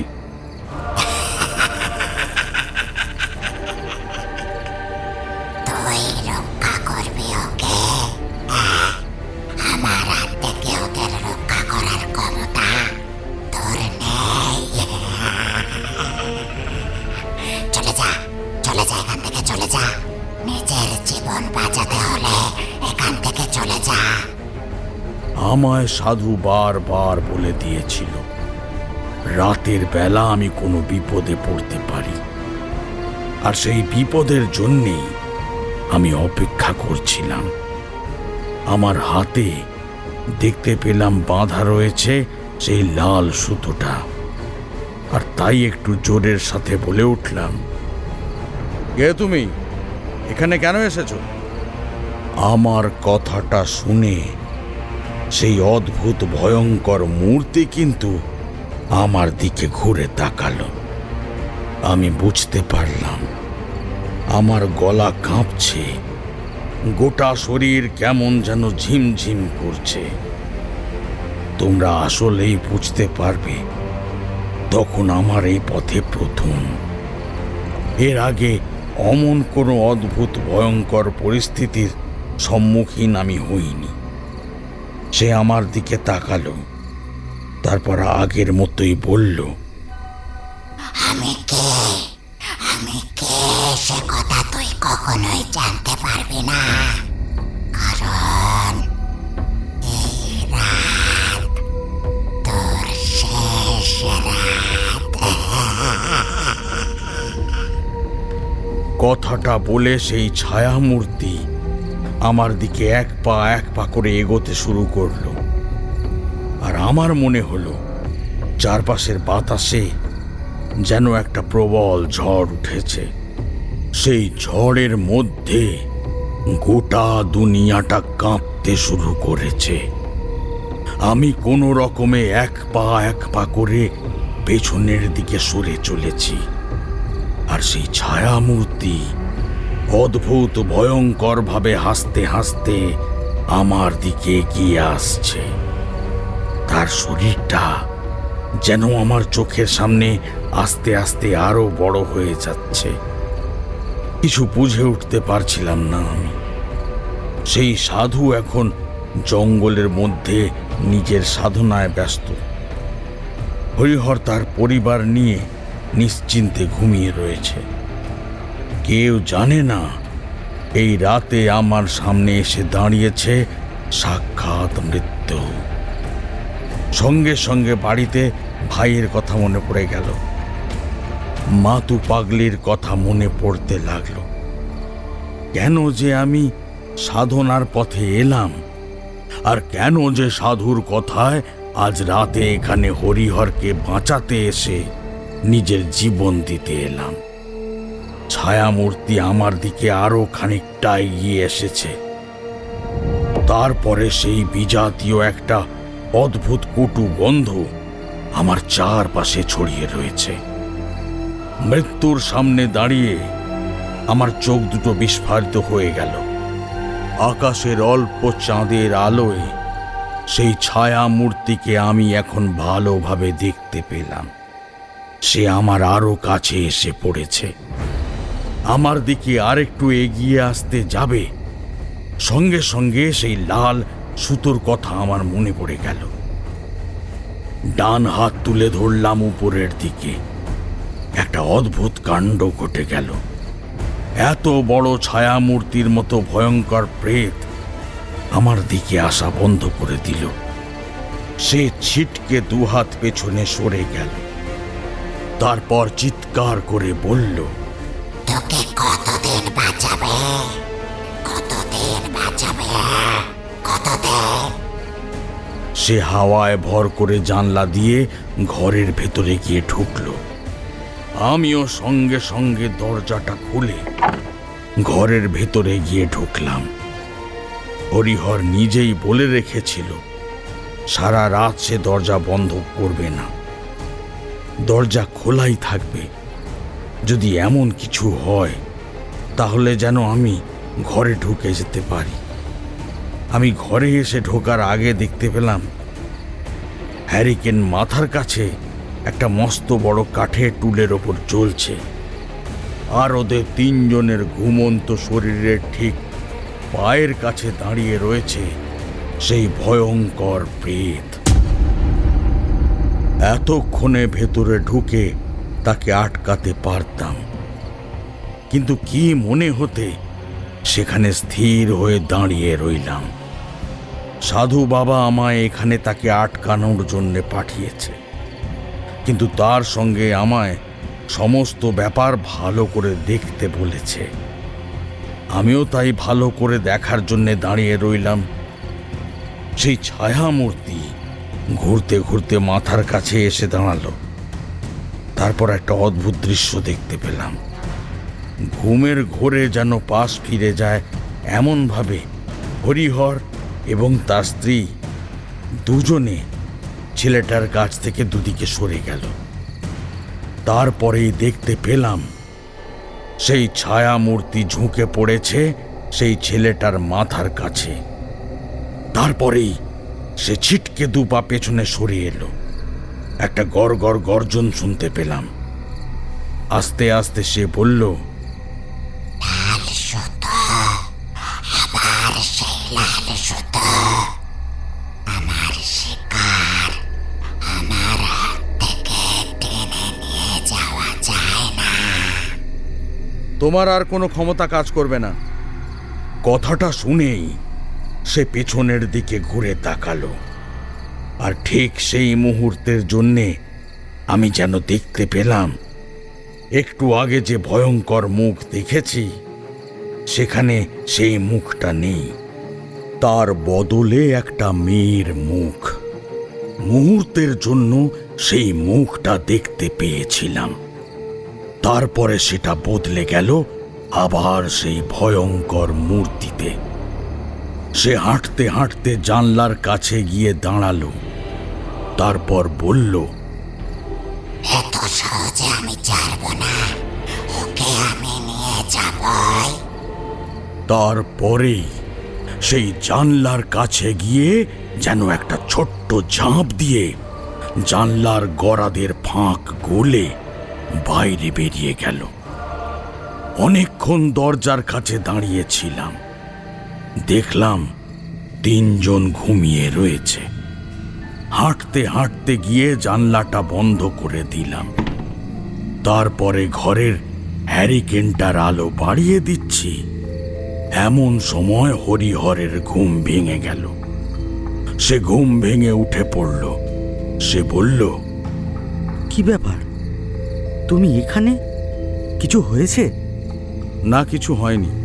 আপনি ঘুমান। আশা করি আজ রাতে আর কিছু হবে না। হরিহর হতভম্বের মতো তাকিয়ে আমার দিকে। তারপর সে আবার ঘুমাতে চলে গেল। পরের দিন সকালে জঙ্গলে ফিরে গিয়ে সাধু বাবাকে সমস্ত কথাই খুলে বললাম। সাধু বাবা বোধহয় এমন কিছুই একটা আন্দাজ করেছিল, তাই আমার কথায় খুব একটা অবাক হলো বলে তো মনে হলো না। তার বদলে শান্তভাবে বলল, কাল রাতে আমার সাধনা বড় ভালো হয়েছে, তবে এমন কিছু একটা হবে তা আমি আগেই জানতাম। ওই লাল সুতো ওই ছেলেটির হাতে যতক্ষণ আছে সে কোনো ক্ষতি করতে পারবে না, কিন্তু ওভাবে তাকে বেশি দিন আটকে রাখা যাবে না। ওটা আসলে কি ছিল? মানে আমি তো কিছু বুঝতে পারলাম না। একবার দেখলাম একটা মেয়েকে, আবার একবার দেখলাম ভয়ঙ্কর সেই মূর্তি। আসলে কি কারণে সে সেখানে এসেছিল? মোহিনীর কথা শুনেছ? সেই মোহিনী আমার এই সাধনার ফলে জঙ্গলের আশেপাশের স্থান মাহাত্ম্য সামান্য বদলে দিয়েছে। তোমায় সেদিন যে মোহিনীদের দেখিয়েছিলাম ওই ডোবার কাছে, তাদের মধ্যে সবাই তো আর এক শ্রেণীর নয়। কেউ ভালো আছে, কেউ খারাপ আছে। তাদের মধ্যে এক বিশেষ প্রকৃতির মোহিনী সম্প্রদায়ের আত্মা গ্রামে ছড়িয়ে পড়েছে। সে 16-17 বছরের ছেলেদের আস্তে আস্তে নিজের কুক্ষিগত করে। তার নজর হরিহরের সন্তানের উপরে, তা আমি আগেই বুঝতে পেরেছিলাম। তবে সে বাচ্চা ছেলেটার প্রাণ নিয়ে কি পাবে? সেটা তো তুমি আমি বুঝবো না ঠাকুর মশাই, সে কথা তারা ভালো বুঝতে পারবে। তবে আমার এই সাধনা সম্পূর্ণ হতে আরো 2 মাস সময় লাগবে। ততদিন পর্যন্ত যদি ওই অন্য জগতের সঙ্গে এই জগতের সংস্পর্শ আমি রুদ্ধ করতে না পারি, তাহলে ওই মোহিনী প্রেত এখান থেকে যাবে না। আবার তাকে মোহিনী বলা ভুল। সে যে আসলে কি তা আমি নিজে এখনো বুঝতে পারিনি, কিন্তু সেই পথ একবার রুদ্ধ হয়ে গেলে আমার সাধনা সম্পূর্ণ হবে না। তাহলে আপনি কি করতে চাইছেন? দেখো তারানাথ, সে যখনই হরিহরের ছেলের ওপরে নজর ফেলেছে তখন সে প্রথমে তাকে তার শিকার বানাবে। আমাদের হাতে ওটাই একটা পথ আছে, ছেলেটিকে রক্ষা করতে হবে। তাকে একবার রক্ষা করতে পারলে এবং যদি তাকে আমরা কোনো ক্ষতি হতে না দিই তাহলে কিন্তু সেই প্রেত অন্য কারোর ক্ষতি করতে পারবে না।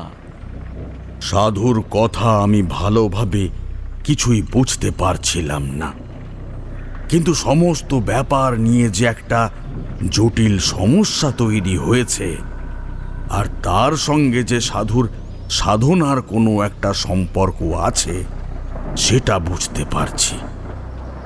পরের দিন সকালে সাধুর সঙ্গে আবার হরিহরের বাড়িতে গিয়ে তার ছেলেকে দেখে এলাম। সে এখন খানিকটা সুস্থ হয়েছে।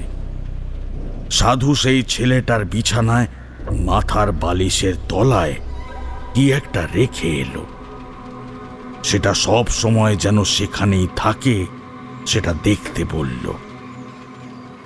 1 সপ্তাহ পরে সে তা আবার বদলে যাবে।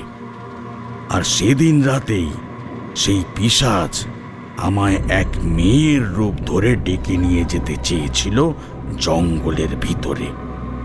যদি সঠিক সময় সাধু বাবা সেখানে গিয়ে না পড়তো তাহলে হয়তো সেই রাত আমার জীবনের শেষ রাত হতো। জ্ঞান ফিরতে দেখতে পেলাম আমি গাছের তলায় বসে রয়েছি। আমি ভেবেছিলাম জ্ঞান ফিরতে আমায় সাধু এর জন্যে বকাবকি করবে। দেখলাম সাধু আমার পাশে নিশ্চিন্তে বসে আকাশের দিকে তাকিয়ে রয়েছে। আমাকে উঠতে দেখে প্রথমে সে কিছুই বলল না। আমি নিজেই বললাম, কাল রাতে কি হয়েছিল বলুন তো? তোমায় আমি আগেই বলেছিলাম এই পথে বিপদ আছে। সেই বিপদটার একটা ধারণা তো তুমি কাল রাতে আশা করি পেয়েছ। ওই সময় যদি আমি ওখানে না গিয়ে পড়তাম তাহলে যে কি হতো তা তো তুমি বুঝতেই পারছো। আমার হাতে তো ওই লাল সুতো ছিল। ওই লাল সুতো অতি সাধারণ এক তন্ত্র প্রতিশ্রুত। ওতে ওই প্রেতকে আটকানো যায় না। আর এই তন্ত্রের ক্ষমতা ধীরে ধীরে কমে আসতে শুরু করে, তাই ওটা তোমায় রক্ষা করতে পারতো না। তাহলে ওই হরিহর নামের লোকটার ব্যাপারটা কি হবে? তাকেও যদি আবার... তার ক্ষতি এত সহজে এখন হবে না। সে একবার যখন বাধা পেয়েছে সে আবার ফিরবে, কিন্তু খানিকটা সময় নেবে। আর সেই সময়টা আমি নিজেও নিতে চাইছি। তুমি চিন্তা করো না, পরের শনিবার তুমি আবার হরিহরের বাড়িতে থাকতে যাবে। তাতে এক কাজে 2 কাজ হবে। তবে হ্যাঁ, আগের মতো ভুল করো না, কিন্তু তাকে দেখে তার পিছু পিছু এগিয়ে যাওয়ার প্রয়োজন নেই। সাধু কিন্তু আর কিছু বললেন না। আমার মাথার মধ্যেই ব্যাপারটা রয়ে গেল। সাধু কি করে জানতে পারল যে আমি সেই প্রেতকে দেখে সেদিন হরিহরের বাড়ির পেছনে এগিয়ে গিয়েছিলাম? আমি তো সে কথা সাধুকে বলিনি। তার মানে সাধু তন্ত্র সাধনার মাধ্যমে যে পথ খুলেছিল সেই পথে সে মোহিনীদের ডেকে এনেছিল, যাদের আপনি ওই ডোবার জলে দেখেছিলেন। তাদের মধ্যে কোনো এক নিম্ন স্তরের ওই শ্রেণীর প্রেত গ্রামে প্রবেশ করেছিল। শুধু প্রবেশ করেনি, আমি গ্রামের মধ্যে খোঁজ নিয়ে জানতে পেরেছিলাম এর আগেও গ্রামের 2 জন ছেলে মারা গিয়েছিল মাত্র 3 মাসের মধ্যে। সাধু বোধহয় সেই সমস্ত কথাই জানত, আর তাই হরিহরের বাচ্চাটাকে বাঁচানোর জন্য প্রাণপণে চেষ্টা করে চলেছিল। সারাদিনে একবার হলেও আমরা গ্রামে যেতাম, আর তখন হরিহরের ছেলেকে আমরা দেখে আসতাম। এই কদিনের মধ্যে সে বেশ সুস্থ হচ্ছিল। হরিহর পাশের গ্রামের হাট বাজার থেকে লাল রঙের সুতো কিনে এনেছিল। সেই সুতো সাধু বাবা মন্ত্রপুত করে তাকে দিয়েছিল, তাই প্রতিবার সাধু বাবার কাছে তাকে আসতে হতো না, এবং আমাদেরও তার কাছে যেতে হতো না। সেই সুতো পরিবারের 3 জনই হাতে পড়ত।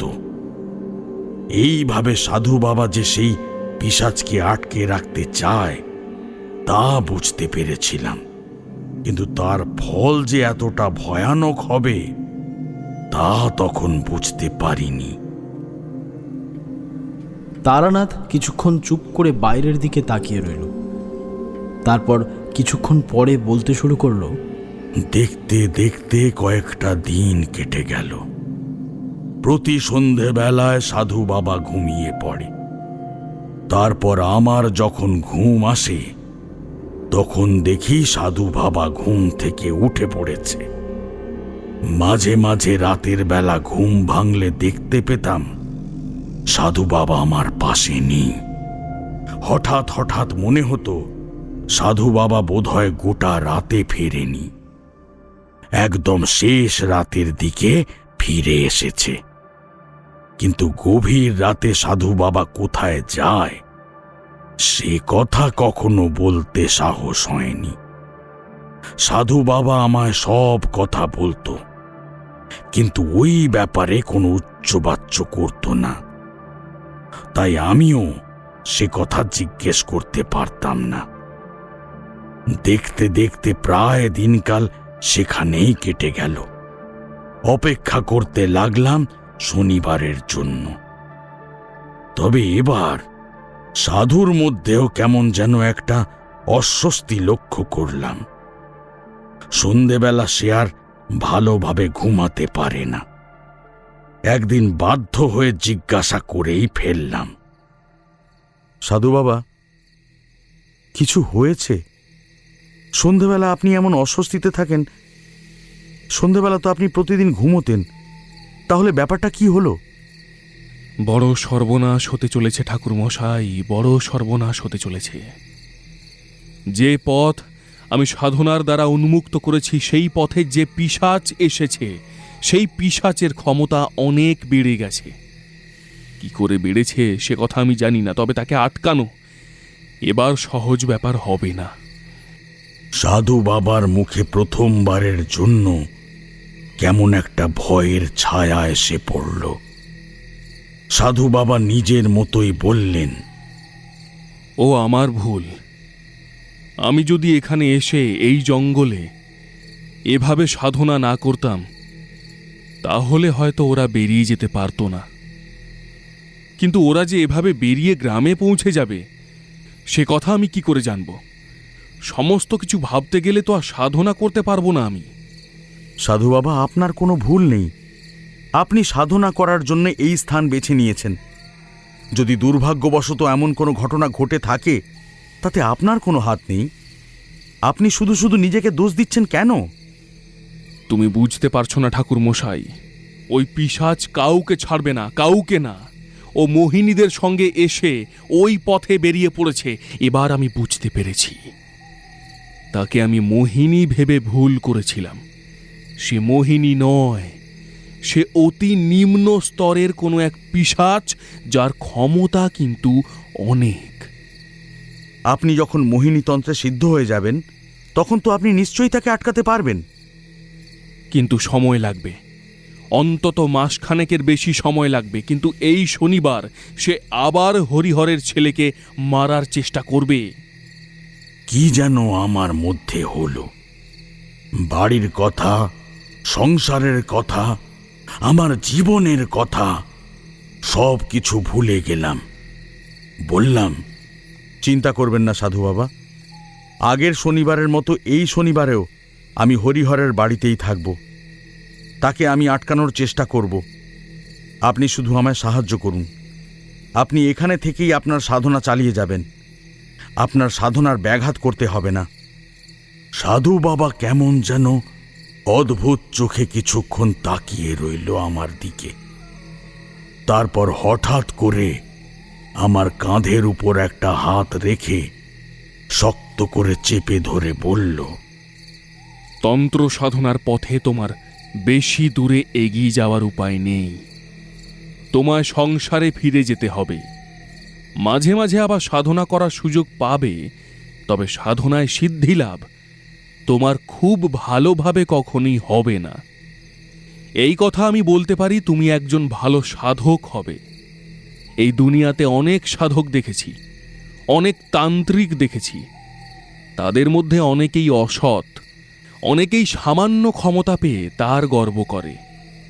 আমি নিজেও যে তেমনটা করি না সে কথা বলবো না, কিন্তু তুমি তারানাথ, তুমি অনেক বড় হবে। শনিবার দিন সকালে সাধু আমার হাতে 4টে লাল সিঁদুর মাখানো পেরেক, একটা সাদা সিঁদুর মাখানো সুতোর ডালা আর তার সঙ্গে আরো কয়েকটা গোপন জিনিস দিলেন। সেগুলো তোমাদের বলা যাবে না, তার কারণ পঞ্চ অধীক্ষিত মানুষদের সেসব কথা বলার নিয়ম নেই। সমস্ত কিছু নিয়ে আমি হরিহরের বাড়িতে পৌঁছতেই শুনতে পেলাম হরিহরের ছেলের অবস্থা নাকি আবার খারাপ হয়েছে। এবারে তারা আর ধৈর্য ধরে থাকতে পারছে না। হরিহর বলল, কিচ্ছু হচ্ছে না, কিচ্ছু হচ্ছে না। তুমি চলে গেলে আর কয়েকদিন পরেই আবার জ্বর শুরু হয়েছে। রাতের বেলা জ্বর বাড়ে আর দিনের বেলা কমে যায়, কিন্তু ছেলেটা আমার এভাবে জ্বরে ভুগতে ভুগতে মরে যাবে। আপনি চিন্তা করবেন না। আজকের রাতটা আপনি আমায় দিন। আজকের রাতের পরেও যদি কোনো সমাধান না হয়, তাহলে আপনি আপনার ছেলেকে যেখানে খুশি নিয়ে যেতে পারেন। তবে কোনো কবিরাজ কিন্তু তার এই জ্বর কমাতে পারবে না। হরিহরের বউ বড্ড লাজুক প্রকৃতির। সে ঘরের মধ্যেই থাকে। এক হাত ঘোমটা টেনে এসে দরজার কাছে দাঁড়িয়ে আমাদের সমস্ত কথা শুনছিল। তাই বললাম, আপনি চিন্তা করবেন না, আপনার ছেলের কিচ্ছু হবে না। আসলে সাধু বাবার পক্ষে যদি সম্ভব হতো তাহলে সাধু বাবা নিজেই আসতেন। তিনি আসতে পারেননি, তাই আমায় পাঠিয়েছেন। আজ কিন্তু আমি আর কোথাও গেলাম না। গোটা দিন বাড়িতেই রইলাম। বাড়ির চারপাশে হাঁটতে লাগলাম। তার সঙ্গে সিঁদুর মাখানো সাদা সুতো বাড়ির চারপাশে ছড়িয়ে গোটা বাড়িটাতে বন্ধন করলাম। সাধু বাবা আমায় একটা মন্ত্র বলে দিয়েছিল। সে আমায় বলে দিয়েছিল সেই মন্ত্র উচ্চারণ করলে সামান্য কাজ হতে পারে। তার সঙ্গে সাধু বাবা আমায় বারবার বলে দিয়েছিল, ঠাকুর মশাই, যদি আজ রাতে তুমি তাকে আটকাতে না পারো, তাহলে আজ রাতেই সে কিন্তু হরিহরের ছেলের জীবন নিয়ে যাবে। তাহলে সে আরও শক্তিশালী হবে, আর তারপর এই গ্রামের সমস্ত ছেলেদেরকে সে মারবে। তারপরে আমিও কিন্তু তাকে আটকাতে পারবো না আর এত সহজে। তবে যখন দেখবে তোমার কোনো জীবনহানির আশঙ্কা রয়েছে, তখন সমস্ত ছেড়ে ছুড়ে তুমি আমার কাছে চলে আসবে। সাধু বাবার কথা মনে ছিল। গোটা দিন বাড়িতে বসেই সমস্ত কিছু প্রস্তুত করলাম। ছেলেটির বিছানার মাথার কাছে, পায়ের কাছে, সব জায়গায় গোপন দ্রব্যগুলো রাখলাম। তারপর বিকেল পর্যন্ত অপেক্ষা করলাম সেখানে। আমি জানতাম অন্ধকার হওয়ার আগে কিচ্ছু হবে না। এই শেষ বিকেলের দিকে কিন্তু ঘুমিয়ে নিলাম দাওয়ার কাছে বসে। হরিহর আর তার বউ কিন্তু বেশ ভয়ে ভয়ে ছিল। আমায় তারা যেমন ভরসা করছিল তেমন ভয়ও পাচ্ছিল। যদি ছেলের আবার কিছু হয়ে যায়, সেটাই স্বাভাবিক। আমার যখন জ্বর হতো তখন আমার মা আমার মাথার কাছে সারা রাত বসে অপেক্ষা করত। অথচ কবিরাজের ওষুধ একটু একটু করে জ্বর সারালেও তবুও সে বসে থাকত। সন্ধ্যের পরে ঘুম থেকে উঠলাম, চারপাশটা একবার ঘুরে এসে বাড়ির ভেতরে প্রবেশ করলাম। হরিহর আর তার বউকে পাশের ঘরে ঘুমাতে বলে দিয়েছিলাম। যে ঘরে সেই ছেলেটা ঘুমাচ্ছিল সেই ঘরের দরজা জানলা সমস্ত কিছুই খোলা রইল। এ সমস্ত কিছুই আসলে সাধু বাবা আমায় বলে দিয়েছিল। তারপর শুরু হলো অপেক্ষা। প্রবলভাবে অপেক্ষা করতে লাগলাম সেই পিশাচের আসার জন্য। অনেক সময় কেটে যায়, সে আর আসে না। আকাশে চাঁদের আলো উজ্জ্বল হয়ে এসে পড়েছে বাড়ির উঠোনের কাছে। বাইরে রাস্তা পর্যন্ত সব ভালোভাবে দেখা যায়। অপেক্ষা করেই চলেছি, কোথাও কোনো শব্দ নেই। বহু দূর থেকে শিয়ালের ডাক ভেসে আসে কোথায় যেন। ঝিঝি পোকা ডেকে ওঠে একটু একটু করে। মাঝে মাঝে মনে হয় এই গোটা দুনিয়ার বুকে একা আমি ছাড়া আর কেউ কোথাও জেগে নেই। দাওয়ার কাছে এক পাশে একটা হ্যারিকেন টিপ টিপ করে জ্বলছিল। সেটা বাড়িয়ে দিয়ে আবার বসে অপেক্ষা করতে অদ্ভুত ব্যাপার একটা ঘটে যায়। সামনের দিকে তাকিয়ে ভেবে চলেছি, এমন সময় দেখি যে দাওয়ায় আমি বসে রয়েছি সেই লম্বা দাওয়ার একদম শেষের দিকে বাড়ির চৌহদ্দির বাইরে, যেখানে বাঁশের বেড়ার পাঁচিলটা শেষ হয়েছে, সেখানে চাঁদের আলোতে কে যেন দাঁড়িয়ে আছে। আমি সেদিকে তাকাতেই একটা হাসির শব্দ শুনতে পেলাম, আর তার সঙ্গে সঙ্গে একটা অদ্ভুত গলায় কেউ বলল, আমি এখন এখানে বসে আছি। দেখো দেখো কত সুন্দর জ্যোৎস্না রাত। এসো আমার সঙ্গে এসো। চলো না ওই নদীর পাড়ে যাই। সাধু বাবার কাছে একবার শুনেছিলাম এই গ্রামের শেষের দিক দিয়ে একটা নদী বয়ে গিয়েছে। সেই মেয়েটি কি তাহলে সেই নদীর কথাই বলল? আমি মোহাচ্ছন্নের মতো বললাম, হ্যাঁ যাব। ওটা কিন্তু সেই নদী, এখান থেকে অনেক দূর।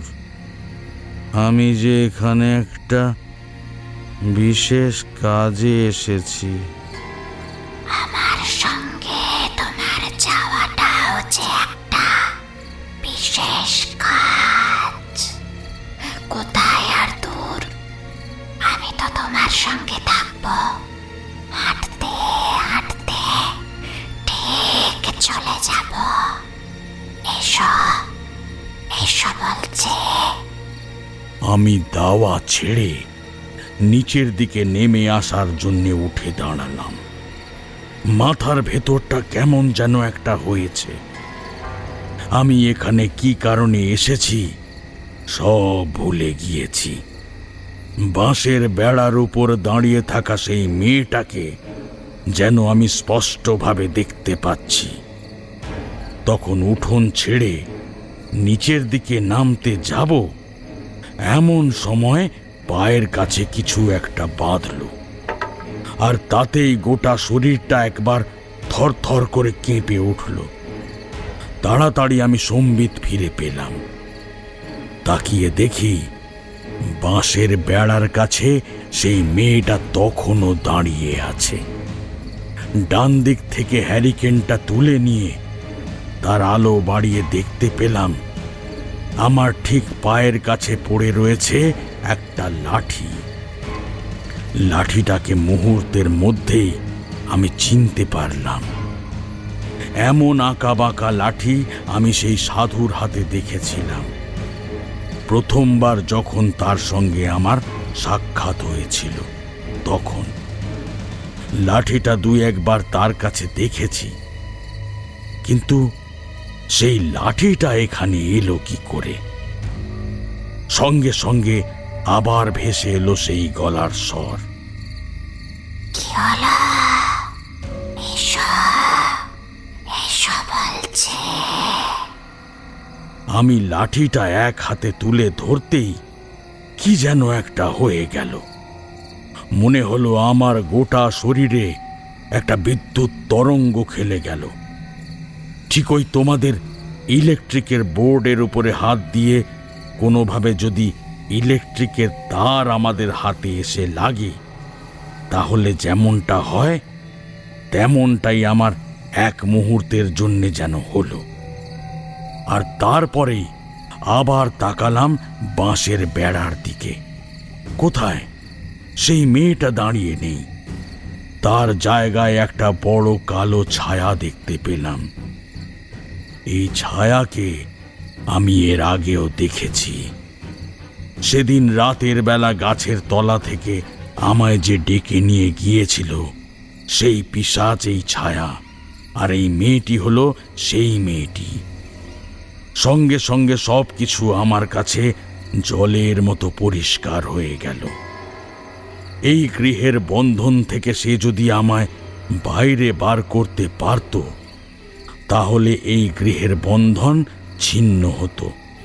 তাহলে সে গৃহের ভেতরে ঢুকতে পারত, কারণ ওই বন্ধনের পরে বাড়ি থেকে আর কেউ বাইরে যায়নি। বাইরে থেকে কেউ বাড়ির ভেতরে ঢুকতে পারেনি। সে ব্যাপারে হরিহর ভালোভাবে খেয়াল রেখেছে।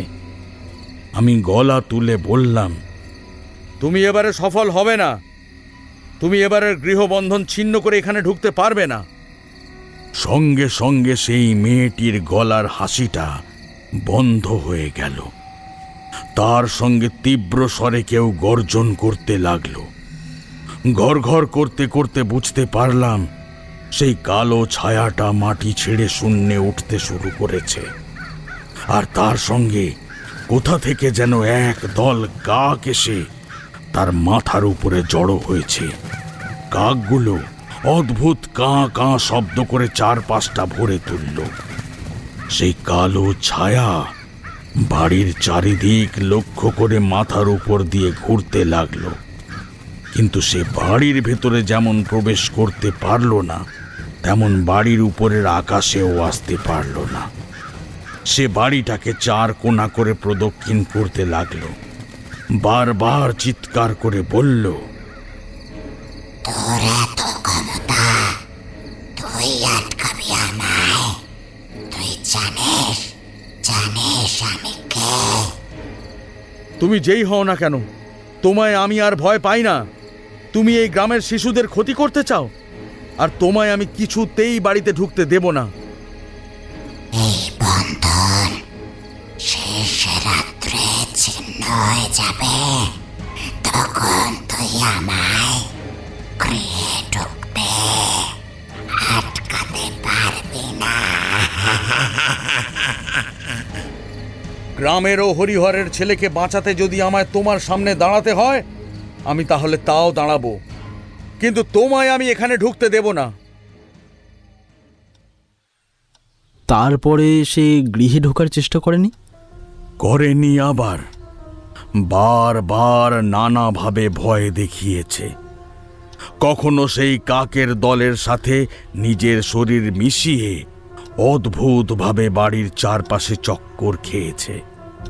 বাড়ির চৌহদ্দির বাইরে কখনো প্রবল ঝড় হয়েছে, কখনো একসাথে কতগুলো শিয়াল কাঁদতে কাঁদতে এসে দাঁড়িয়েছে বাড়ির বড় দরজাটার সামনে। একবার বাইরের দিকে তাকিয়ে দেখি গ্রামের পথে কতগুলো চোখ জ্বলজ্বল করছে। মাটি থেকে হাতখানেক উপরে হবে প্রায় 10-20টার বেশি জোড়া চোখ আমার দিকে তাকিয়ে।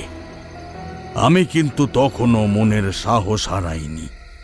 ঘরের দরজাটা খোলাই ছিল। সাধু বাবা সেই কথাই আমায় বলেছিল।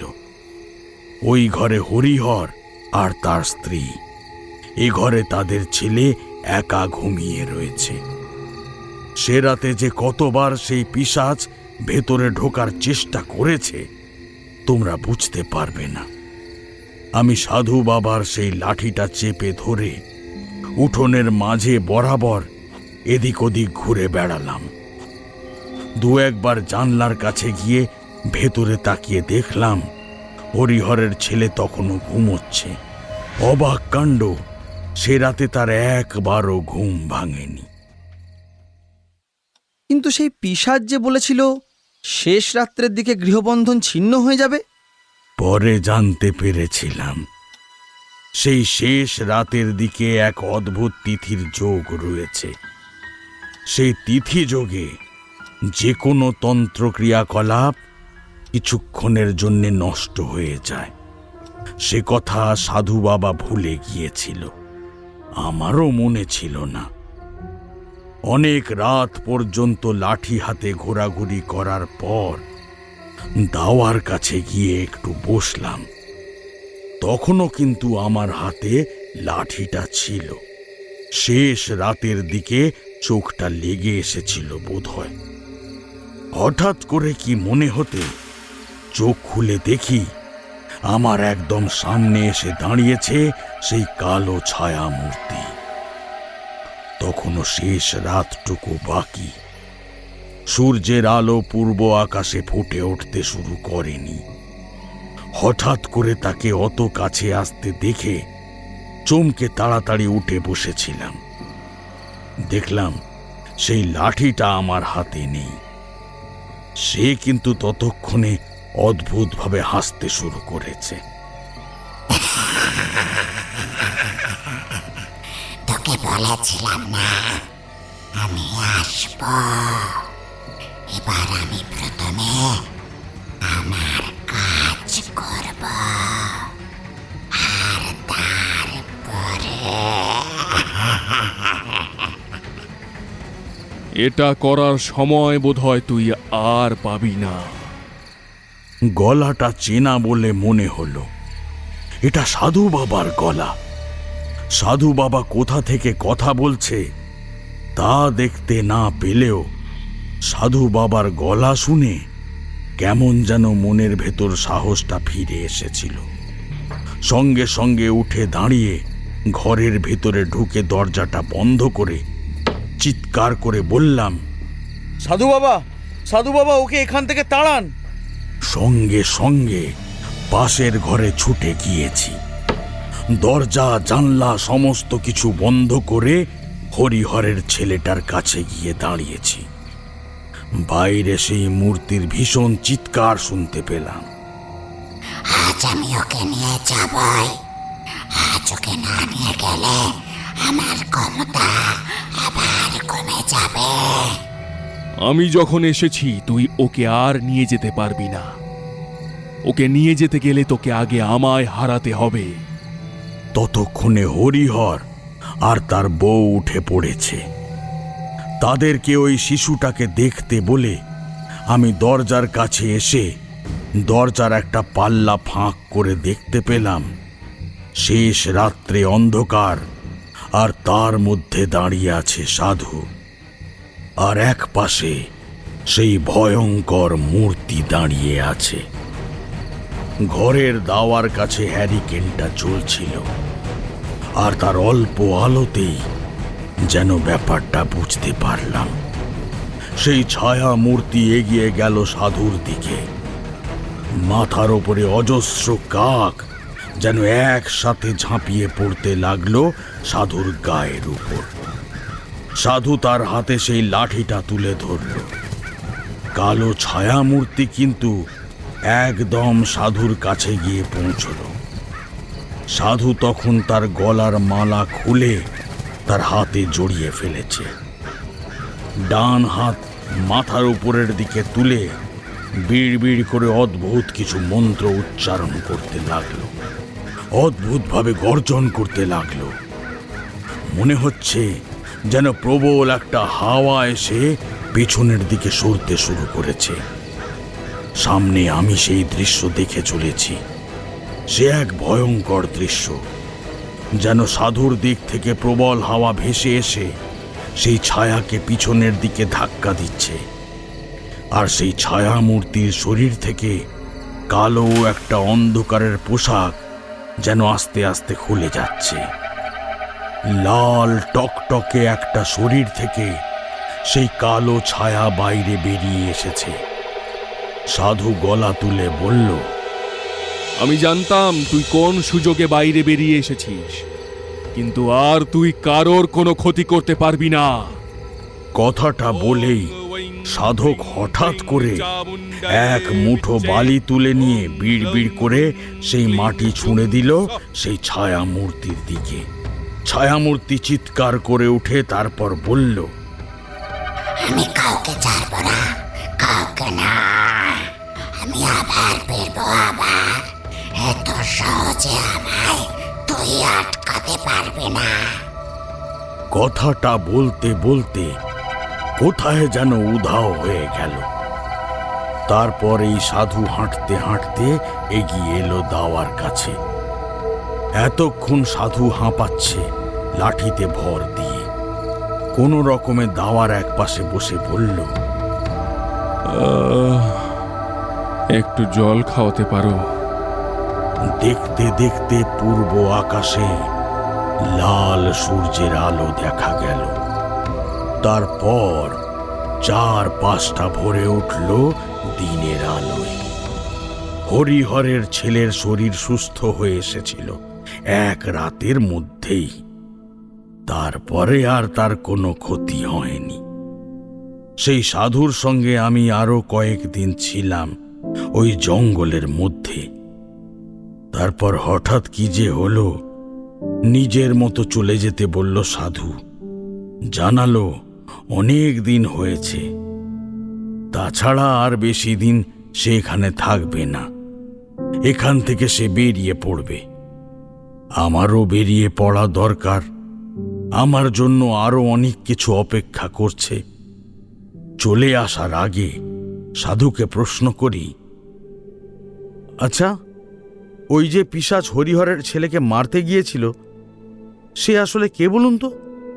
সে আসলে কি তা আমিও জানি না, বুঝলে তারানাথ। মোহিনীদের সঙ্গে সে বেরিয়ে এসেছিল, আর 2 সপ্তাহ পরে মোহিনীরা তাদের জগতে ফিরে যাবে। সেও তখন ফিরে যাবে। তবে 2 সপ্তাহের মধ্যে সে আর নিজের ক্ষমতা জোগাড় করতে পারবে না। তার সমস্ত ক্ষমতা সেই রাত্রে বন্দী হয়ে গেছে। আমি অবাক হয়ে তাকিয়ে রইলাম সাধুর দিকে। সেদিনই বেরিয়ে এসেছিলাম সাধুর কাছ থেকে। পরে মনে পড়েছিল একটা অদ্ভুত কথা, তবে সে কথার উত্তর আর কখনো জানা হয়নি। ঠাকুরমশাই চুপ করতে কিশোরী বলে উঠল, ঠাকুরমশাই, ওই লাঠিটা আপনার কাছে এলো কি করে? সেদিন আপনি যখন হরিহরের বাড়িতে গিয়েছিলেন তখন তো সেটা নিয়ে যাননি। হ্যাঁ, কি করে ওটা এসেছিল তা আমিও জানি না। হতে পারে আমার বিপদ হতে পারে, তাই বুঝে কোনো এক অদ্ভুত উপায়ে ওই লাঠি সাধু আমায় দিয়ে গিয়েছিল। না হলে সাধুই বা কি করে জানলো যে শেষ রাতের দিকে আমি এমন কোনো বিপদে পড়ব? এ প্রশ্নের উত্তর আমি কখনো পাইনি। ঠাকুরমশাই কিছু বলতে যাচ্ছিল, তার আগেই একটা লোক এসে ঢুকল। একটু ইতস্তত করে সে আমাদের দিকে এগিয়ে এলো। আমাদের ছেড়ে ঠাকুরমশাইয়ের দিকে হাত তুলে নমস্কার করে বলল, আগে আপনি তারানাথ তান্ত্রিক, আপনার কাছে একটা বিপদে পড়ে এসেছি। ঠাকুরমশাই হাতের ইশারায় তাকে দাওয়ার একপাশে বসতে বললেন। ভদ্রলোক বসে আরও একবার ঠাকুরমশাইকে নমস্কার করে একটু ইতস্তত করে বলতে শুরু করলো তার কথা। আমাদের অনেক দেরি হয়ে গিয়েছিল, তাই আমরা উঠে বেরিয়ে পড়লাম বাড়ি ফেরার জন্য।